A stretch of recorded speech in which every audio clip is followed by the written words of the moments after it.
মালাকুল মউত আল্লাহকে প্রশ্ন করছিলেন, দায়িত্ব তো দিছেন, পুরা করতে হবে, কোনো দ্বিমত নাই। কিন্তু মনে ভাবে মানুষ সারাদিন আমার নামের চর্চা করবে, খালি বলবে এই লোকটার কোনো কাজ নাই, শুধু সারাদিন গাজীপুরে ঘুরতে থাকে, যাকে মনে চায় তাকে উঠায় নিতে থাকে, সারাদিন আমার আলোচনা করবে, মানুষের মুখে মুখে থাকবে। তো আল্লাহ প্রতি উত্তরে বলছিলেন, সাআজআলু লিল মাউতি সাবাবা, আমরা মৃত্যুর কারণ বানায় দিব। ইয়াযকুরু সাবাব ওয়া ইয়ানসা, মানুষ কারণ নিয়ে আলোচনা করবে, তোমার নাম ভুলেও নিবে না। এখন নাম নিতেছে ডেঙ্গু, কয়েকদিন আগে নাম নিছে করোনা, কখনো নাম নেয় স্ট্রোক করছে, কখনো নাম নেয় এটা সেটা, ঠিক না? হ্যাঁ, আরেকটা কারণও আছে। শুধু নবীজির দিকে তাকাইয়া এই উম্মতের জন্য আল্লাহ এটা করছেন, এই উম্মতের জন্য। এই উম্মতকে আল্লাহ আখিরাতে শাস্তি দিতে চান না। হায় হায়, উম্মত যদি নবী চিনত। আয়সা পড়ছি অবেলা, তো হাতে সময়ও নাই, আর হইল ওয়াজ মাহফিল, অন্য কিছু হইলে হয়তো ওইদিকে চলে যেতাম। নবীজি শুনানের সময় আমার কাছে এখন নাই। যে উম্মত নবী চিনে না, নবীর কারণেই আমরা পাইছি। এই উম্মতকে শাস্তি আল্লাহ আখিরাতে ইনশাআল্লাহ দিবেন। হ্যাঁ হ্যাঁ, দেয় তো দেয় কি কইরা, যার উপরে তিনবার কুদরতি হাত লাগছে। কয়বার? সৃষ্টি লগ্নে একবার, বাছাই পর্বে একবার। আমরা বাছাইকৃত উম্মত। হুয়াজতাবাকুম জাহিদ, শুধু শুধু বলেন নাই, জাহিদু ফিল্লাহি হাক্কা জিহাদি। উম্মতে মুহাম্মাদি, আমাকে পাওয়ার জন্য যতটুকু শক্তি আছে সব লাগায় দে না, তোমাদের সেজদার জায়গা দিয়া নূর ফুটা বাহির হবে। তাহলে 200 কোটি মুসলমান, সংখ্যায় কম কোত্থেকে? আপনি বলবেন বাহ্যিক জিনিস, সয় সম্পত্তি মুসলমানের কাছে কম। 70% দুনিয়ার সম্পদ তো মুসলমানদের যাবে। মুসলমানের থেকে ধনী তো দুনিয়াতে কেউ নাই। যদি ধনী থাকতো তাইলে আমেরিকার প্রেসিডেন্টের গাড়িতে সোনার পার্স থাকতো, সোনার পার্স। বাইডেনের গাড়িতে তো সোনার পার্স নাই, কিন্তু ব্রুনাইয়ের বাদশার গাড়িতে তো সোনার পার্স আছে। যান আপনি যা দেখেন, গাড়ি খুইলা সোনার পার্স আছে। দুনিয়ার কোন কোম্পানির মালিকের কাছে এতগুলা গাড়ি নাই যতগুলা গাড়ি ব্রুনাইয়ের মালিকের কাছে আছে। 400-র উপরে গাড়ি আছে, ইনটেক্স গাড়ি। এন্টিক গাড়ি আছে 400-র উপরে। জান, সব তো মুসলমানদের কাছে। আমরা আজকে এত অশান্তিতে কেন?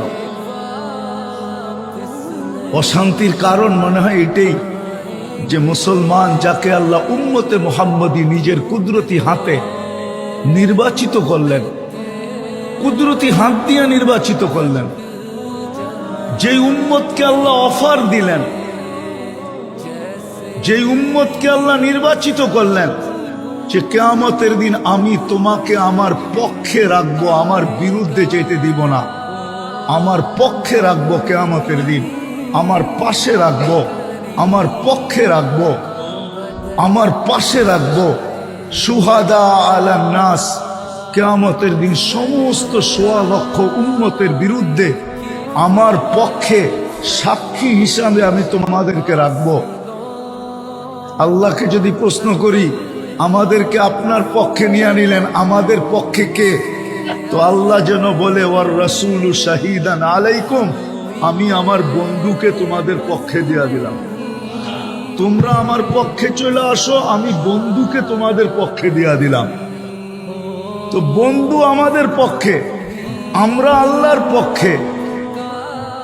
যাদেরকে আল্লাহ মুকুট মাথায় দিলেন, কুনতুম খায়রা উম্মাহ, এটা কোনো তর্জমা আয়াত না যে আমরা উত্তম উম্মত, না না, এটা একটা মুকুট, এটা একটা মাথার মুকুট, এটা একটা মেডেল। আল্লাহ আমাদেরকে একটা মেডেল দিছেন, কুনতুম খায়রা উম্মাহ। কিয়ামতের দিন সবাই এটা হাতে নিয়ে দাঁড়াইবা, দুনিয়া দেখবে আর তোমাদের জন্য রাস্তা ছাড়তে থাকবে। এটা একটা মেডেল। যেমন সাহাবা ইকরামকে আল্লাহ 1500 মেডেল দিছেন, কোরআনে 1500 আয়াত আছে সাহাবাদের সামনে,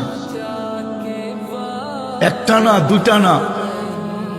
তো যেই উম্মতকে আল্লাহ এত উচ্চ মর্যাদা দিলেন, এত ভালোবাসা দিলেন, ভালোবাসার অন্ত নাই। আপনি একটা কথা ভাবেন, বলুক কোন ওলামা ইকরাম, সোনারগাঁয়ে তো ওলামা ইকরাম কম নাই, এটা তো কওমি মাদ্রাসা আঞ্চলিক শিক্ষা বোর্ড সোনারগাঁ, বলুক ওনারা। আমি দিতেছি, তারপরে বলুক। আল্লাহ তো এই উম্মতের জন্য সারাদিন হাত প্রসারিত করে বসা থাকে, যে উম্মত আমার কাছে তওবা করুক, আমি এদেরকে বুকে লাগাই। ইয়াবসুতু ইয়াদাহু নাহারান হাত্তা ইয়াতুবা মাসিআল লাইল। নতুন মেশিন আছে দুনিয়াতে, আবিষ্কৃত যত মেশিন আছে, যান্ত্রিক জিনিস আছে, টেকনোলজি আছে, সবকিছু পরিচালনা করার জন্য যদি নিয়ম থাকে, পদ্ধতি থাকে, আর ওটাকে মাইনেই যদি চালাইতে হয়, ওটা মানা ব্যতীত যদি ওটা চালানো না যায়, সমস্ত মেশিনের যদি অপারেটর থাকে, তাহলে যেই মেশিনগুলা মানুষ অস্তিত্ব দিল, মেশিন কিন্তু মানুষের আবিষ্কৃত, ঠিক না? মুঠোফোন বলেন, কম্পিউটার বলেন, হাই থেকে হাই টেকনোলজি বলেন,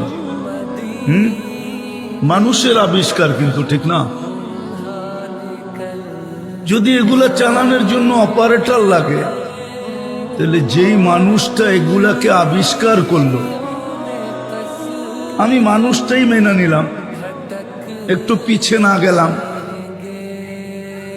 সরাসরি মানুষের আবিষ্কারই বললাম। পিছে গেলে যাওয়া যায় যে মানুষকে ওই ব্রেনটা কে দিল, চিন্তা ক্ষমতাটা কে দিল। মানুষ কিন্তু চিন্তার মাধ্যমেই বাহির করছে। প্রথম মানুষ ভাবছে যে মানুষের কথা দূর থেকে দূর কিভাবে পৌঁছানো যায়। তখন ছোটবেলা দেখছি টেলেক্স ছিল, টেলেক্স। এটা শুধু থাকতো পোস্ট অফিসে, খটখট আওয়াজ হইতো, যে এটার ব্যাপারে অভিজ্ঞ ছিল সে শুধু লিখতে থাকতো, আর চিঠি বাড়িতে পড়ে পাঠায় দিত। তো ভাবতে শুরু করছে এই খটখট আর কতদিন থাকবো, দেখি খটখটের থেকে বাহির হোক।